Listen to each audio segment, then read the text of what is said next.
Eu sou o carnaval em cada esquina do seu coração. Eu sou o Pierrot e a Colombina, Chubarana Maralina que alucina a multidão. Eu sou...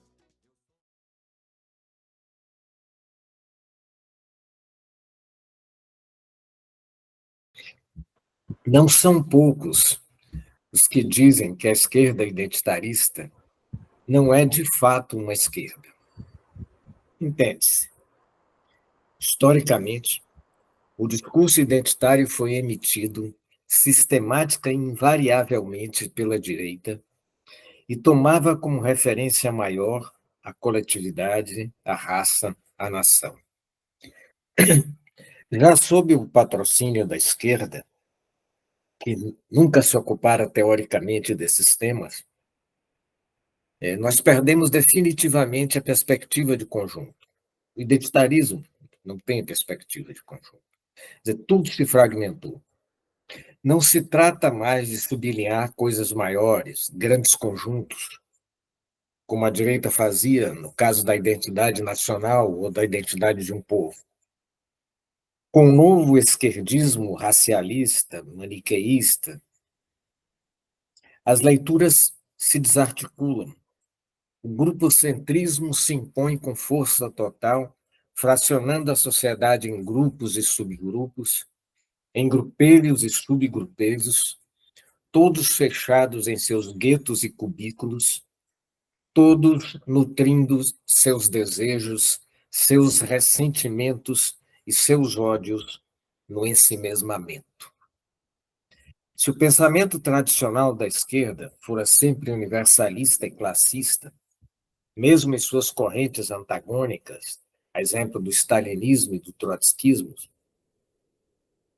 mas foram antagônicas, mas sempre universalistas, quer dizer, como considerar realmente de esquerda uma ideologia que despreza a opressão de classe e cultua o mais estreito e inflexível tribalismo, renunciando à visão e ao projeto universais, totalizantes, nascidos nos campos mais férteis do iluminismo europeu?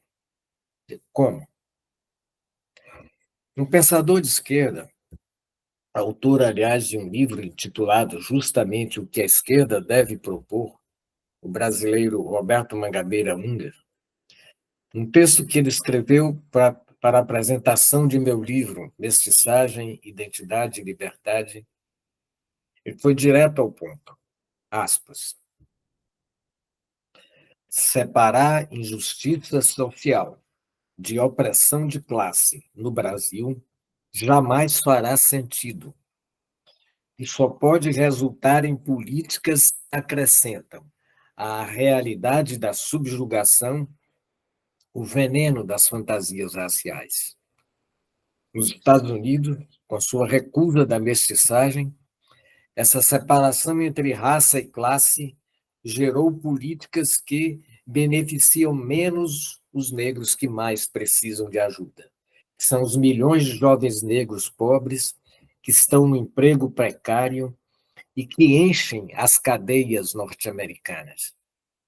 A adoção dessas políticas no Brasil, numa situação completamente diversa,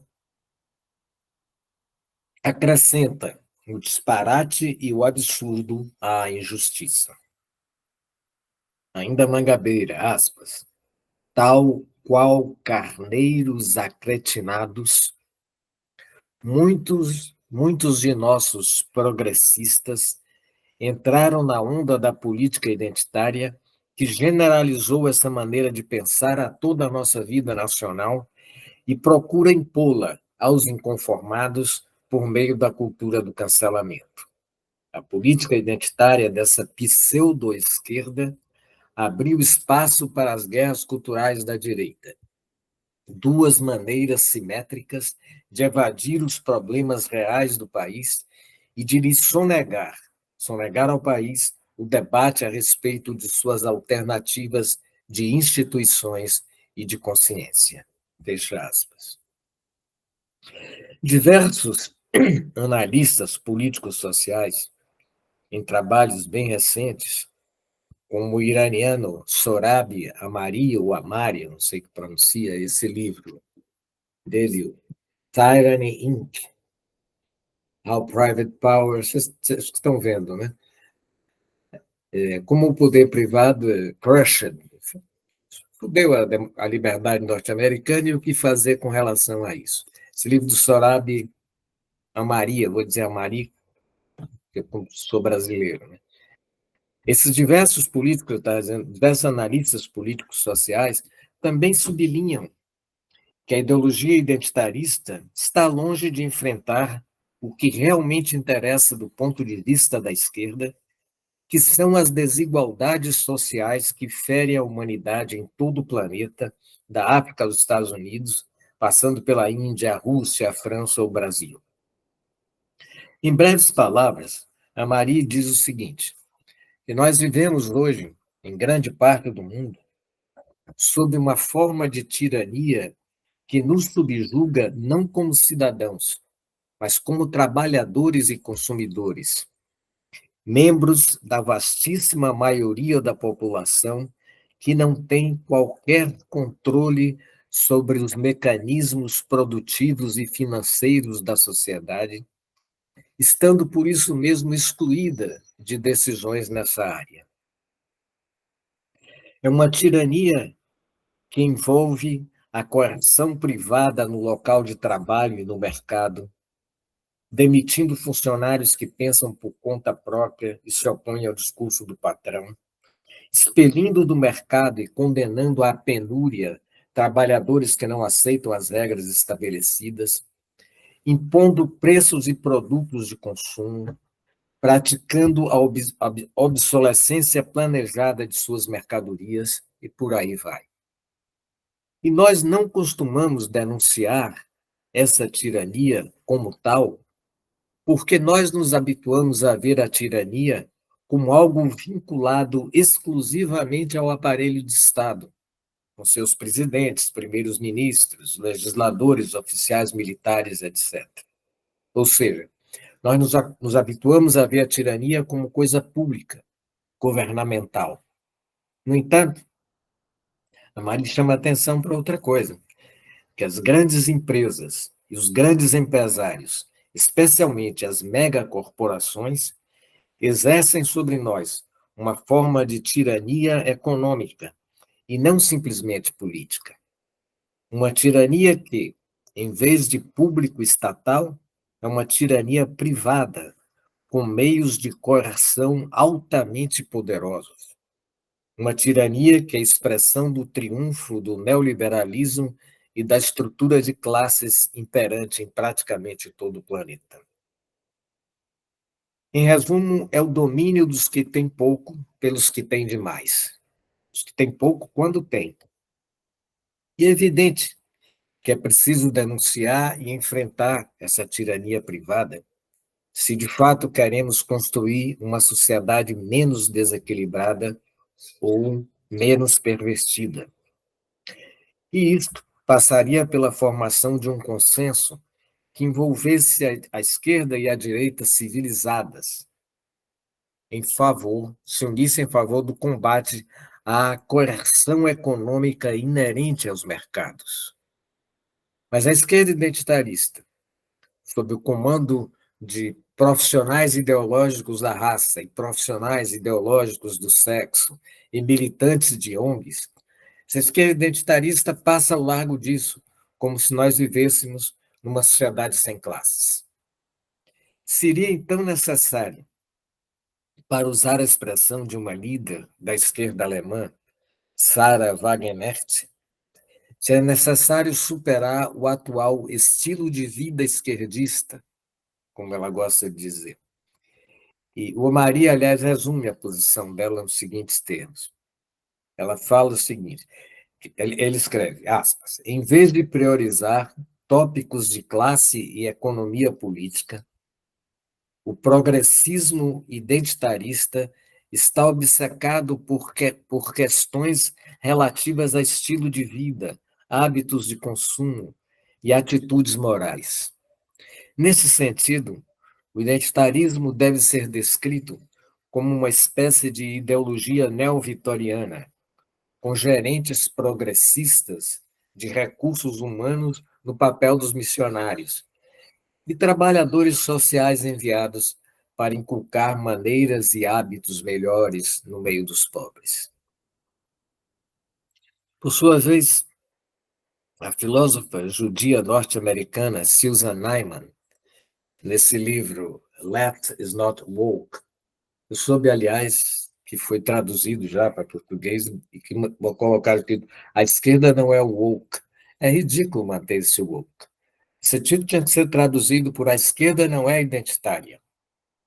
Embora eu saiba que Susan Neiman não gosta da expressão identity politics. Os identitários, hoje os identitaristas não querem também ser chamados mais, né? O Wilson Gomes estava me falando do dia que eles ficam furiosos quando são chamados de identitários e identitaristas. Mas essa expressão é deles botaram, eles que trouxeram elas. A expressão política identitária foi cunhada por Barbara Smith, fazia parte daquele célebre combativo coletivo chamado Combahee River. Mas tudo bem, fica essa tradução capenga, já no título, a esquerda não é woke. Imagine se essa moda pega. Quer dizer, isso com medo. O woke já vem por medo, já é uma concessão ao identitarismo. É uma coisa que envergonha a editora. Bom, mas Susan Neiman mostra que o identitarismo se descola da esquerda a partir do instante em que ele significa rejeição das bases epistemológicas e dos ideais políticos sociais que nós herdamos do iluminismo europeu. Nós podemos ver isso em qualquer artigo, panfleto ou livro identitarista. Veja-se, por exemplo, o que dizem os ativistas identitaristas acadêmicos Richard Delgado e Jan Stefancic, naquele livro deles que foi best-seller, Critical Race Theory, Teoria Racial Crítica, Introdução à Teoria Racial Crítica. Eles falam o seguinte, aspas, citar para te ver como Susan tem razão, aspas, eles falam, diferentemente do movimento tradicional dos direitos civis, que abraça o incrementalismo e o avanço gradual, diferentemente disso, né?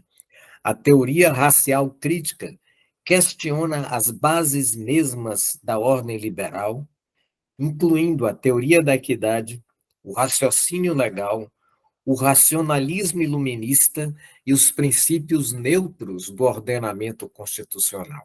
Fecha aspas. Sobretudo, essa movimentação woke, vamos dizer, como em homenagem à editora, essa movimentação identitarista, sobretudo, é um ataque frontal ao universalismo iluminista, em defesa do tribalismo, da fragmentação particularista do mundo. Susan Neiman começa por aqui, pela recusa do iluminismo, mais precisamente, pela recusa da herança do universalismo iluminista. Claro, a visão dela é mais abrangente. Ela assenta o pensamento de esquerda num tripé. Universalismo, distinção clara entre justiça e poder e crença no progresso. Quer dizer, quando ela fala crença no progresso, ela quer dizer no avanço social da humanidade.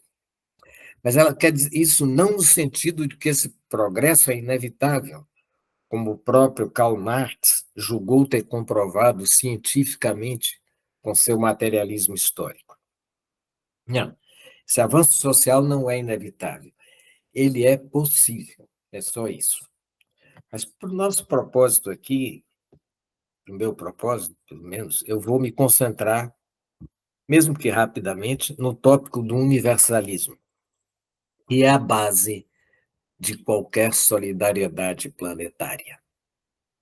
Susan Neiman lembra vivamente que o que distingue a visão da esquerda da visão liberal é que a esquerda, além de defender direitos políticos, liberdade de expressão, crença religiosa, voto, etc., luta igualmente por direitos sociais, inscritos já na Declaração Universal dos Direitos Humanos, em 1948.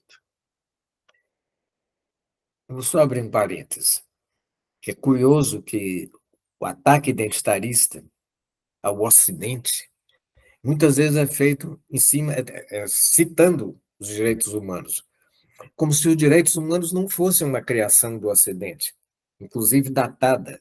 Foi criada em 1948 a Declaração Universal dos Direitos Humanos.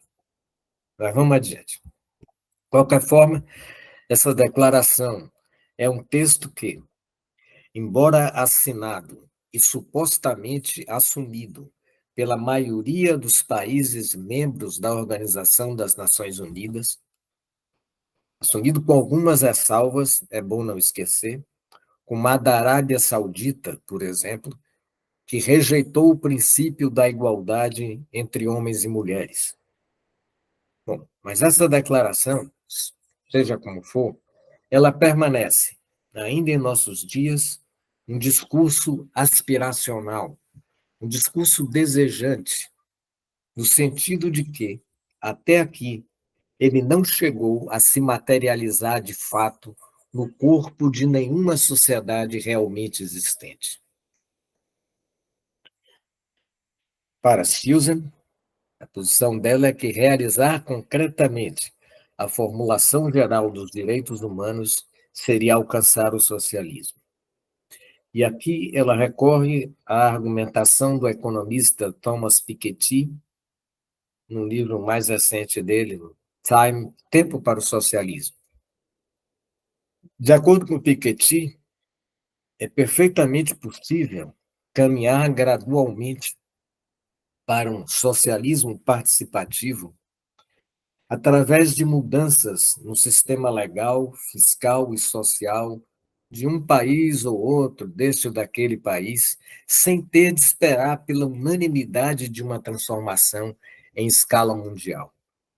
Isto pode ser feito, ele diz, com essa bem, o argumento dele, ele embasa nisso, ele diz que isso pode ser feito com aumentos de impostos inferiores à média dos aumentos que os Estados Unidos e a Inglaterra fizeram durante o período de maior crescimento no pós-guerra. Bom, aceitando a argumentação de Piketty, Piketty que ficou famoso entre nós aqui no Brasil com o sucesso do livro dele, Capital no século XXI. Bom, aceitando a argumentação dele, Susan lamenta que a suposta esquerda de nossos dias pareça não ter olhos para a economia, obcecada ou hipnotizada sempre por outras coisas. De fato, se a gente olhar bem, uma esquerda mais preocupada com discussões sobre pronomes, sobre se fala todos ou todes, ou se tal palavra deve ser usada ou é índio ou é indígena, uma esquerda que se concentra nisso, mais nisso do que em questões econômicas, essa esquerda deve estar vivendo em algum planeta paradisíaco. Não é aqui onde nós estamos.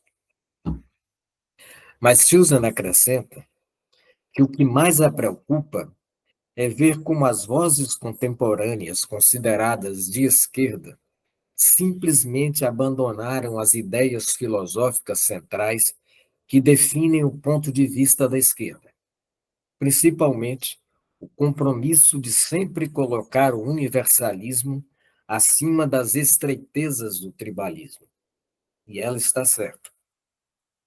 A nova esquerda racialista, feminista, identitarista, perdeu a visão de conjunto da realidade social e substituiu a dimensão internacionalista por uma espécie de reducionismo clânico, seja de raça, seja de sexo.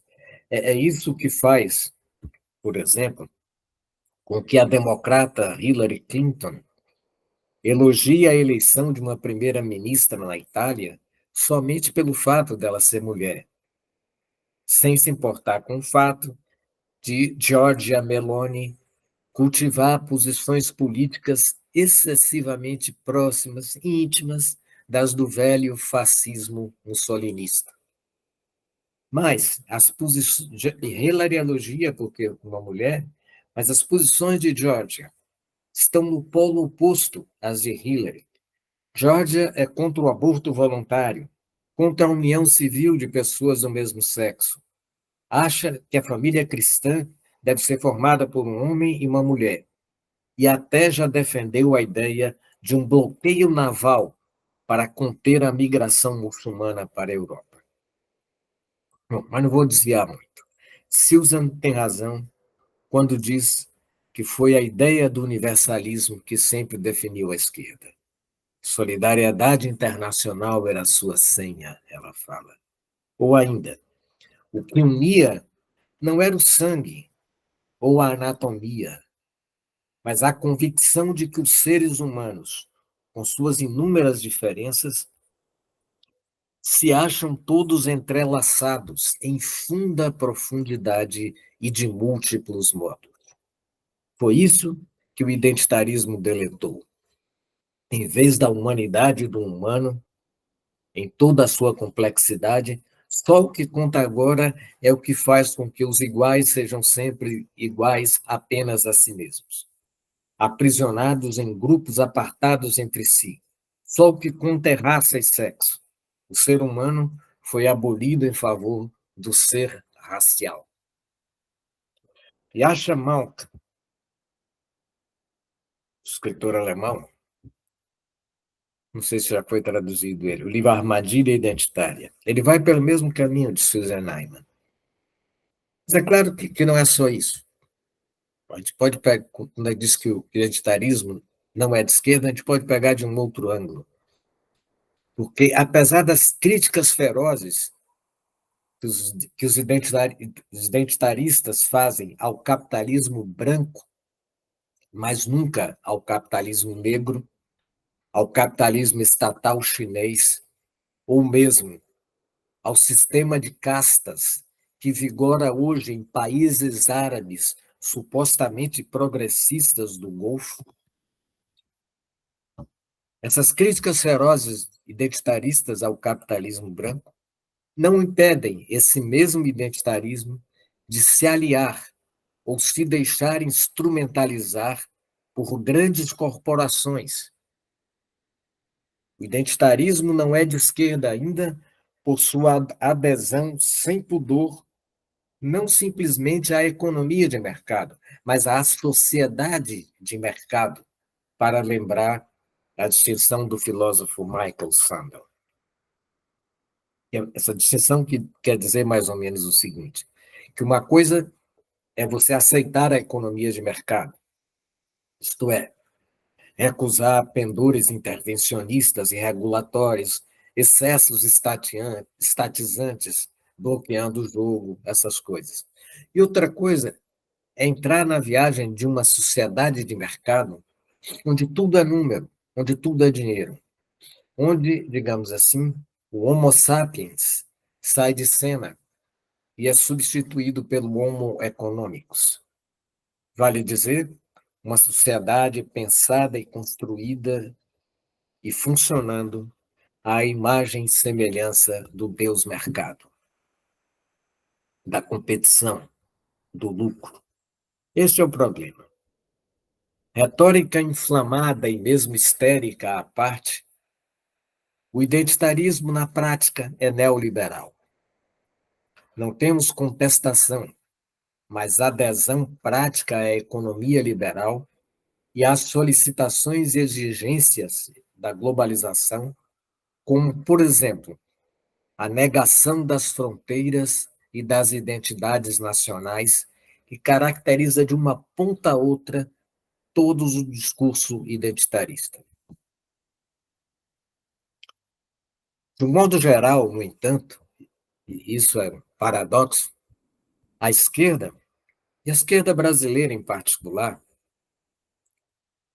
não só não hesitou em abrigar o identitarismo, como foi de uma complacência total diante da expansão dessa ideologia que entrava em cena com o intuito explícito de trucidá-la, ou, ao menos, de reduzir até onde fosse possível a sua significância. No espaço político-partidário, enquanto a direita trumpista fechava a cara e vociferava contra a ideologia de gênero, as agremiações esquerdistas abriam portas, braços e pernas para receber o identitarismo. Mesmo quando via que a nova onda se chocava frontalmente contra os seus princípios, a esquerda brasileira, por exemplo, relevava, julgando que seria possível neutralizar, assimilar e mesmo instrumentalizar o identitarismo, como faz Lula da Silva, sua já longa trajetória de prestidigitador especializado em instrumentalizar movimentos sociais em benefício dele mesmo e de sua permanência no poder. Enfim, a esquerda tradicional não estava nem um pouco interessada em discutir seriamente o identitarismo. Preocupava-se apenas em engrossar seus próprios quadros, ampliar suas bases, aumentar seus votos. Recentemente, numa pequena nota, César Benjamin, que na adolescência militou na esfera da esquerda armada, descreveu, aspas, pouca gente na esquerda afrontou o movimento identitário nos últimos 20 anos. Ele cresceu com farto financiamento e se tornou uma praga. Desapareceram o povo, as classes, os cidadãos, a nação. Tudo em nome de um fatiamento patológico da sociedade. Fecha aspas. E César pode dizer isso porque foi um dos primeiros a contestar o novo credo em textos publicados em 2002 em Caros Amigos, uma revista de esquerda. Mas César foi também, além dos poucos pioneiros, uma das raras exceções.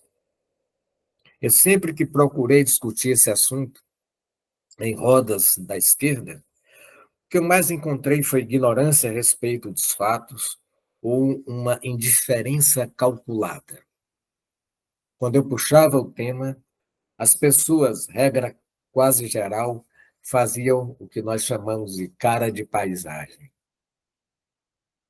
Um integrante do primeiro escalão do Partido Socialista Brasileiro, pelo menos, foi sincero. Ele me disse que um intelectual independente como eu podia criticar o identitarismo, mas que ele, como político, não. Eu falei, bom, eu não entendi, que não entendi essa posição, desde que mesmo os democratas Barack Obama e Edward Kennedy criticaram e criticam o identitarismo e de perspectivas que eu considero corretas. De sorte que, em resumo, não estará errado quem colocar as coisas mais ou menos nos seguintes termos. Uma boa parte da esquerda, em sua desorientação pós-comunista, adotou o identitarismo como pretensa nova bússola, ainda que sem saber dizer ao certo para que norte ela apontava. Outra boa parte da esquerda acreditou que o melhor era tirar proveito da nova maré contestadora, atraindo-a e submetendo-a a seus próprios desígnios. E ainda uma outra boa parte realmente não levou a sério o que via. Achou ou fingiu achar que nada estava acontecendo. E o resultado é o que se vê. De outra parte, sempre existiu, e é sempre crescente, um grupo de pessoas que não só não considera que o identitarismo seja de esquerda, como acha que esse movimento leva água caudalosamente para o moinho da extrema-direita populista, ao confrontar com um extremismo quase sempre delirante uma população maioritariamente conservadora, tal como a que vemos em sociedades como a norte-americana e a brasileira. Aliás, outro dia fiz uma pesquisa, revelou que há mais terraplanistas entre eleitores de Lula do que entre eleitores de Bolsonaro, que é um dado significativo. Mas vamos adiante. Essa militância identitarista escandaliza até mesmo grande parte do próprio eleitorado lulopetista, não só nas grandes cidades, como, sobretudo, em meio às massas atrasadas e espoliadas dos sertões nordestinos. De todo modo, acredito que todos se lembram das duras críticas do analista social Mark Lilla ao movimento, responsabilizando o identitarismo pela derrota de Hillary Clinton na disputa presidencial com Donald Trump. Representantes do identitarismo ficaram furiosos com essa análise de Lilla, mas nenhum deles foi capaz de rebater sua argumentação. E assim como críticos norte-americanos viram a contribuição decisiva do identitarismo para a vitória de Trump e para a sua força política atual, inclusive na perspectiva de um eventual retorno seu à Casa Branca, derrotando Biden num revanche que muitos temem, dentro e fora dos Estados Unidos. Também aqui no Brasil, houve analistas que chamaram de imediato a atenção para o fato do identitarismo provocar a mobilização de grupos e segmentos sociais no apoio à direita em geral e ao ex-presidente Jair Bolsonaro em particular. Outro dia até saiu um artigo do jornalista, escritor Hudson Carvalho, muito bom sobre esse assunto chamado conservadorismo e intoxicações identitárias. E eu vou dizer que me parecem incontestáveis essas leituras e esses dados, mostrando em que medida o identitarismo tem sido, nesse aspecto e em muitos outros, um tremendo tiro pela culatra.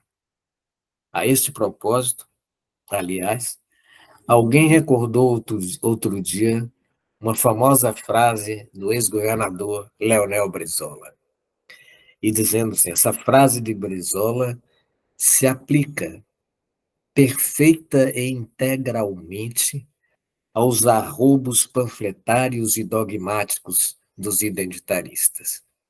E a frase de Brizola é a seguinte: esta é a esquerda de que a direita gosta. É isso.